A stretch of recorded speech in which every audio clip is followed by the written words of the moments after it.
Two people who coached Serena Williams have very different opinions about Alex Eala's biggest weakness, and she just clapped back. One says she's got top 10 written all over. The other says one part of her game will never win her a Grand Slam. So who's right? Let's break it down. If you've been following tennis this year, you already know the name Alex Eala. The 21-year-old from the Philippines has had the kind of breakout season most players only dream about: a maiden WTA 500 title, wins over former world number ones, and a career-high ranking inside the world's top 20. But with big success comes big scrutiny. And two coaches who've worked directly with Serena Williams have now weighed in on what's holding Eala back from the very top. Here's the twist: they don't agree with each other. Let's start with the praise. First up, Rick Macci. If that name sounds familiar, it should. This is a coach who has worked with Serena and Venus Williams, Maria Sharapova, Andy Roddick, and Jennifer Capriati. When Rick Macci talks tennis, people listen. Back in August, right after Eala reached the fourth round of the Canadian Open, Macci went on social media and could not stop praising her game. He described her as someone who plays the ball, not the player. What does that actually mean? Basically, Macci is saying Eala doesn't get rattled by who's standing on the other side of the net. Ranking, reputation, past Grand Slam titles, none of it seems to faze her. She just focuses on the ball in front of her. And honestly, that's a rare mental trait, even at the professional level. A lot of talented players freeze up against a big name. Eala, according to Macci, just doesn't. He also broke down her ground strokes, calling them clean and simple off both wings, meaning both her forehand and her backhand are technically efficient without a lot of wasted motion. In tennis terms, that's a huge compliment. Simpler mechanics usually mean more consistency, especially when the pressure is on and the match is on the line. Then there's the nickname. Macci literally called her the Philippine Machine. He praised her ability to take the ball early, meaning she strikes it right after the bounce instead of waiting and backing up. That approach robs her opponents of time. It doesn't let them reset, doesn't let them recover after a tough shot. Combine that with what Macci called cutting the court, moving efficiently to close down angles and cover the whole baseline, and what you get is a player who dictates rallies instead of just reacting to them. She's setting the terms of engagement, not responding to someone else's game plan. And here's the headline quote that got fans talking. Macci said, and I'm paraphrasing here, that top 10 is right around the corner for Eala, and he predicted she'll eventually add Grand Slam titles to her resume. So, from one of the most respected coaches in modern tennis history, working with names like Serena Williams and Maria Sharapova, that's about as strong an endorsement as you're going to find anywhere. But then Macci brought up one big but. Every player has a weakness. For Alex Eala, according to not one, but two coaches connected to Serena Williams, that weakness is the serve. Let's start with Macci's technical breakdown, because he actually got specific, really specific, analyzing her serve motion frame by frame at 400 frames per second. He said the timing between her leg drive and her racket entry is off. In plain English, the push she generates from her legs isn't syncing up properly with when the racket comes through the swing. Why does that actually matter?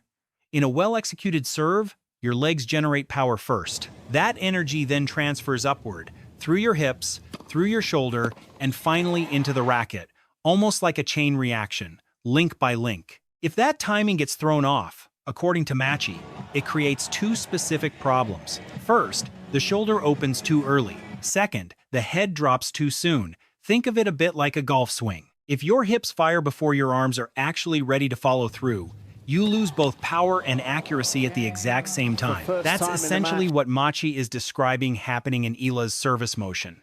So what's his proposed solution? He said that if Eala gets what he calls biomechanical help, basically, working closely with a specialist who can correct that specific timing issue, her serve could become a genuine weapon instead of a liability. He even used the phrase, "fasten your seatbelt," implying that the improvement, if it happens, could be dramatic and fast. Macci's verdict: in short, this is a real issue, but it's a fixable one. Now, here's where the conversation gets more pointed. Rennae Stubbs, also a coach connected to Serena Williams and a former world number one in doubles herself, went noticeably further than Macci did. She didn't just call the serve a weakness. She said this part of Eala's game will never help her win a Grand Slam. Full stop. That's a much harsher take than Macci's. He frames the serve as fixable, a mechanical issue with, in his view, a mechanical solution. Stubbs frames it almost like a hard ceiling, something that, unless it's drastically overhauled, will always hold Eala back on the very biggest stages in the sport. So here you have two voices, both connected to Serena Williams, both flagging the exact same weakness in Eala's game, but landing on two very different conclusions about just how serious it actually is. And to be fair to both of them, the numbers do back up some of this concern. Eala's serve is widely considered the least developed part of her overall game, especially compared to her elite footwork and her ground stroke. Against bigger, more powerful servers, that gap can get exposed, and it tends to get exposed even more on faster, hard courts, exactly like the ones waiting for her at the US Open. So, with all that criticism swirling around her, how did Eala herself actually respond?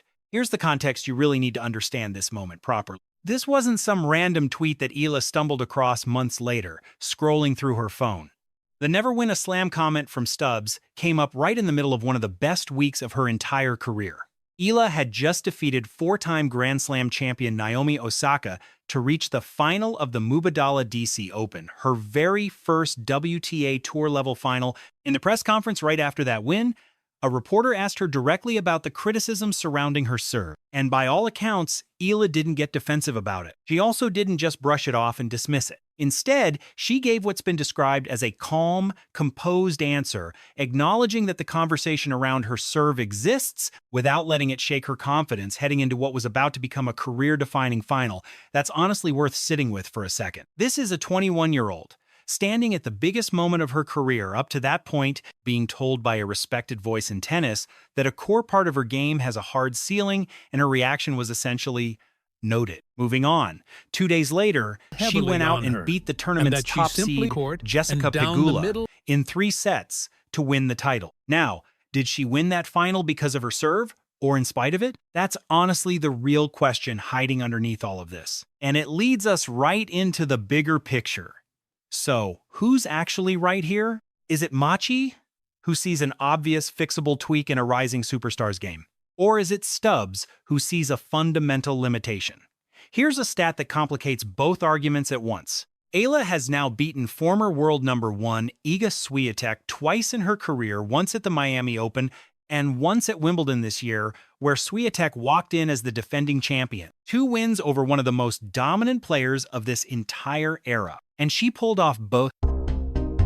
From this wins with the exact same serve everyone's currently picking apart. That doesn't automatically mean the criticism is wrong, though. Nothing illustrates that commitment more clearly than the decision she made at just 13 years old. She applied pressure early in the second set, and long weeks on tour passed without headlines or television. A serve that survives one upset run in the 3rd round might get completely exposed in a quarterfinal against someone who reads it early and picks it apart but from herself. Point. So maybe the great sporting journeys is only a year earlier, completely transformed. Maybe it's realizing that both coaches are looking at the exact same piece of evidence through 2 very different lenses. Macci sees potential paired with a fixable flaw.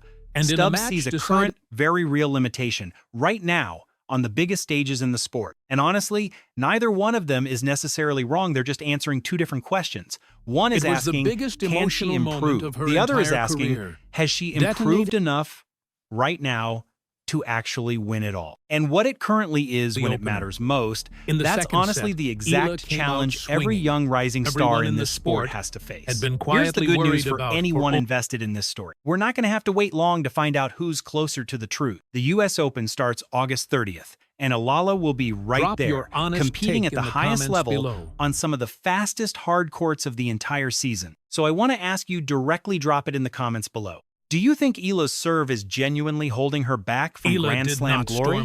Or is this just noise, swirling around a player who's already breaking records no Filipino has ever broken before? If you enjoyed this breakdown, go ahead and hit subscribe. We'll be covering Eala's entire US Open run, match by match.